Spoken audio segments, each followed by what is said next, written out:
Okay. Thank you, Chairman Grassley and Ranking Member Feinstein, members of the committee. My name is Christine Blasey Ford.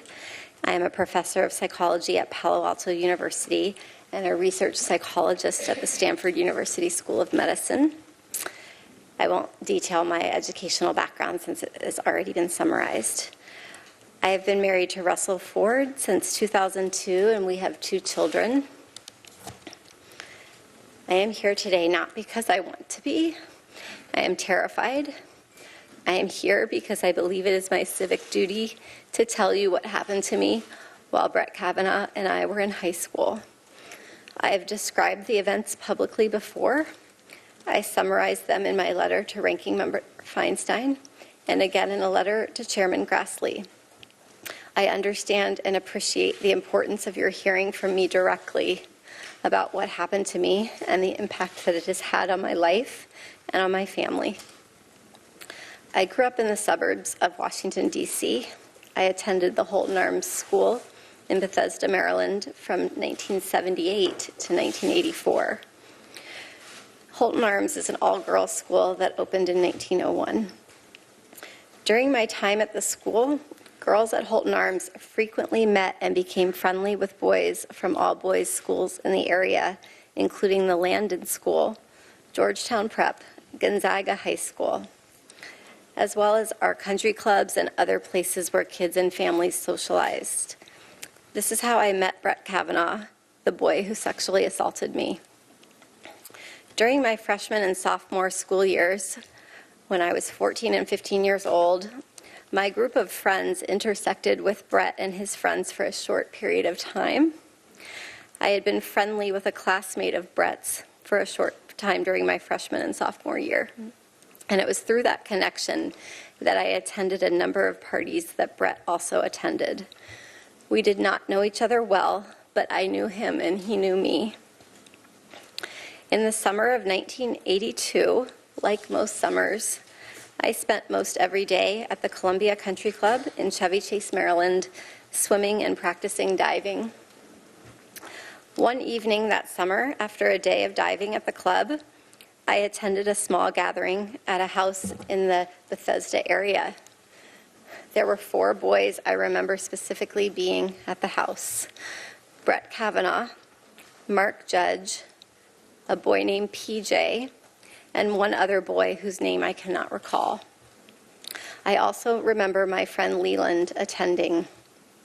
I do not remember all of the details of how that gathering came together, but like many that summer, it was almost surely a spur-of-the-moment gathering. I truly wish I could be more helpful with more detailed answers to all of the questions that have and will be asked about how I got to the party and where it took place and so forth. I don't have all the answers, and I don't remember as much as I would like to. But the details about that night that bring me here today are the ones I will never forget. They have been seared into my memory and have haunted me episodically as an adult.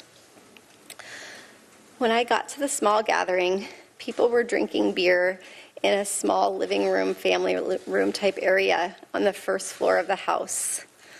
I drank 1 beer. Brett and Mark were visibly drunk. Early in the evening, I went up a very narrow set of stairs leading from the living room to a second floor to use the restroom. When I got to the top of the stairs, I was pushed from behind into a bedroom across from the bathroom. I couldn't see who pushed me.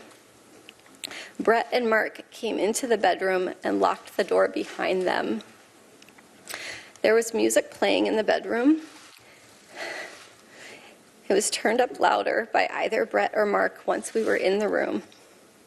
I was pushed onto the bed, and Brett got on top of me. He began running his hands over my body and grinding into me. I yelled, hoping that someone downstairs might hear me, and I tried to get away from him, but his weight was heavy. Brett groped me and tried to take off my clothes. He had a hard time because he was very inebriated and because I was wearing a one-piece bathing suit underneath my clothing. I believed he was going to rape me. I tried to yell for help. When I did, Brett put his hand over my mouth to stop me from yelling. This is what terrified me the most and has had the most lasting impact on my life. It was hard for me to breathe, and I thought that Brett was accidentally going to kill me. Both Brett and Mark were drunkenly laughing during the attack. They seemed to be having a very good time. Mark seemed ambivalent, at times urging Brett on, and at times telling him to stop. A couple of times I made eye contact with Mark and thought he might try to help me, but he did not. During this assault, Mark came over and jumped on the bed twice while Brett was on top of me. And the last time that he did this, we toppled over and Brett was no longer on top of me. I was able to get up and run out of the room. Directly across from the bedroom was a small bathroom. I ran inside the bathroom and locked the door. I waited until I heard Brett and Mark leave the bedroom, laughing, and loudly walk down the narrow stairway, pinballing off the walls on the way down. I waited, and when I did not hear them come back up the stairs, I left the bathroom, went down the same stairwell, through the living room, and left the house. I remember being on the street and feeling an enormous sense of relief that I had escaped that house and that Brett and Mark were not coming outside after me. Brett's assault on me drastically altered my life. For a very long time, I was too afraid and ashamed to tell anyone these details. I did not want to tell my parents that I, at age 15, was in a house without any parents present, drinking beer with boys.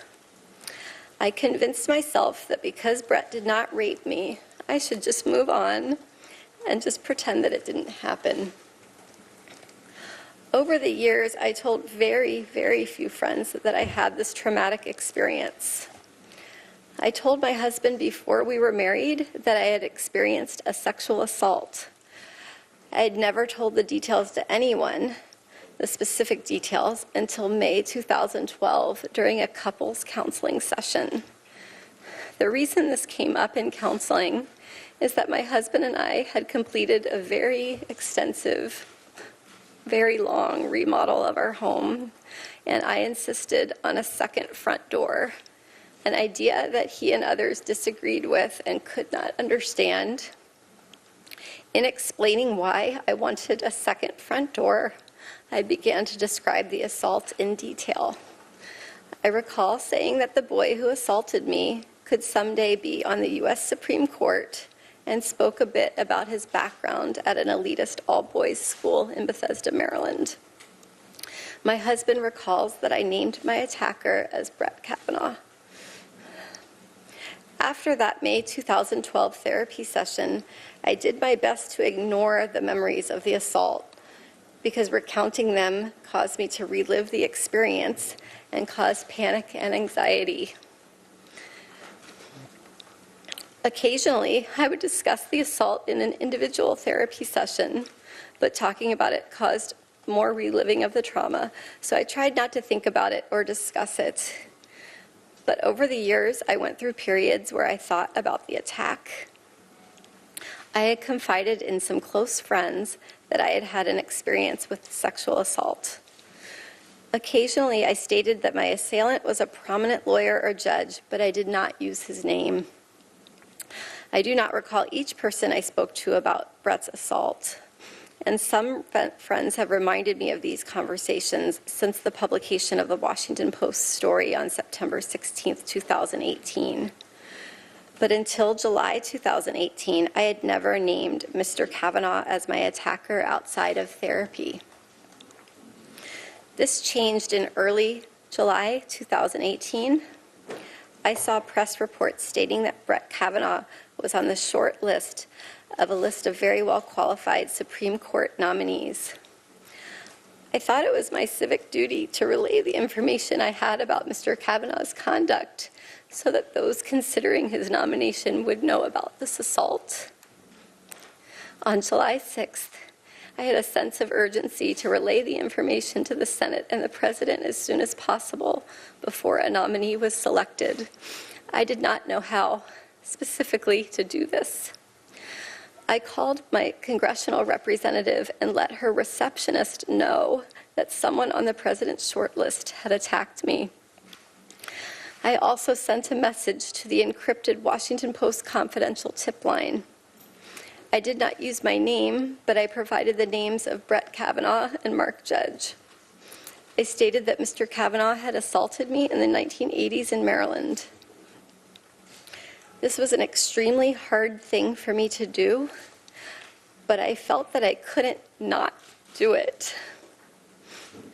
Over the next 2 days, I told a couple of close friends on the beach in Aptos, California, that Mr. Kavanaugh had sexually assaulted me.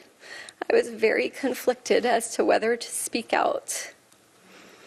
On July 9th, I received a return phone call from the office of Congresswoman Anna Eshoo after Mr. Kavanaugh had become the nominee.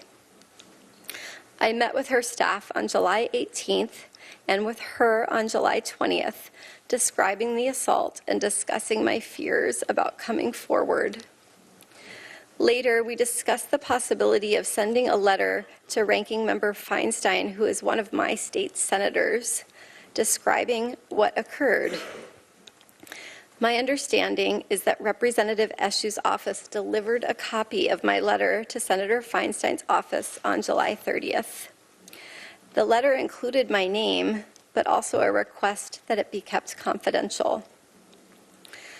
My hope was that providing the information confidentially would be sufficient to allow the Senate to consider Mr. Kavanaugh's serious misconduct without having to make myself, my family, or anyone's family vulnerable to the personal attacks and invasions of privacy that we have faced since my name became public. In a letter dated August 31st, Senator Feinstein wrote that she would not share the letter without my explicit consent, and I appreciated this commitment. Sexual assault victims should be able to decide for themselves when and whether their private experience is made public. As the hearing date got closer, I struggled with a terrible choice. Do I share the facts with the Senate and put myself and my family in the public spotlight? Or do I preserve our privacy and allow the Senate to make its decision without knowing the full truth of his past behaviors? I agonized daily with this decision throughout August and September 2018. The sense of duty that originally motivated me to reach out confidentially to the Washington Post and to Anna Eshoo's office when there was still a list of extremely qualified candidates, and to Senator Feinstein was always there, but my fears of the consequences of speaking out started to exponentially increase. During August 2018, the press reported that Mr. Kavanaugh's confirmation was virtually certain. Persons painted him as a champion of women's rights and empowerment. And I believed that if I came forward, my single voice would be drowned out by a chorus of powerful supporters. By the time of the confirmation hearings, I had resigned myself to remaining quiet and letting the committee and the Senate make their decision without knowing what Mr. Kavanaugh had done to me. Once the press started reporting on the existence of the letter I had sent to Senator Feinstein, I faced mounting pressure. Reporters appeared at my home and at my workplace, demanding information about the letter in the presence of my graduate students. They called my bosses and coworkers and left me many messages, making it clear that my name would inevitably be released to the media. I decided to speak out publicly to a journalist who had originally responded to the tip I had sent to the Washington Post and who had gained my trust. It was important for me to describe the details of the assault in my own words. Since September 16th, the date of the Washington Post story, I have experienced an outpouring of support from people in every state of this country. Thousands and thousands of people who have had their lives dramatically altered by sexual violence have reached out to share their experience and have thanked me for coming forward. We have received tremendous support from our friends and our community. At the same time, my greatest fears have been realized, and the reality has been far worse than what I expected. My family and I have been the target of constant harassment and death threats, and I have been called the most vile and hateful names imaginable. These messages, while far fewer than the expressions of support, have been terrifying and have rocked me to my core. People have posted my personal information and that of my parents online on the internet. This has resulted in additional emails, calls, and threats. My family and I were forced to move out of our home. Since September 16th, my family and I have been visiting in various secure locales, at times separated and at times together, with the help of security guards. This past Tuesday evening, my work email was hacked and messages were sent out trying to recant my description of the sexual assault. Apart from the assault itself, these past couple of weeks have been the hardest of my life. I've had to relive this trauma in front of the world, and I've seen my life picked apart by people on television, on Twitter, other social media, other media, and in this body who have never met me or spoken with me. I have been accused of acting out of partisan political motives. Those who say that do not know me. I am an independent person and I am no one's pawn. My motivation in coming forward was to be helpful and to provide facts about how Mr. Kavanaugh's actions have damaged my life so that you could take into a serious consideration as you make your decision about how to proceed. It is not my responsibility to determine whether Mr. Kavanaugh deserves to sit on the Supreme Court. My responsibility is to tell you the truth. I understand that a professional prosecutor has been hired to ask me questions, and I'm committed to doing my very best to answer them. I have never been questioned by a prosecutor, and I will do my best. At the same time, because the committee members will be judging my credibility, I do hope to be able to engage directly with each of you. And at this point, I will do my best to answer your questions and would request some caffeine. A Coke or something? That sounds good. That would be great. Thank you. Great. Thank you.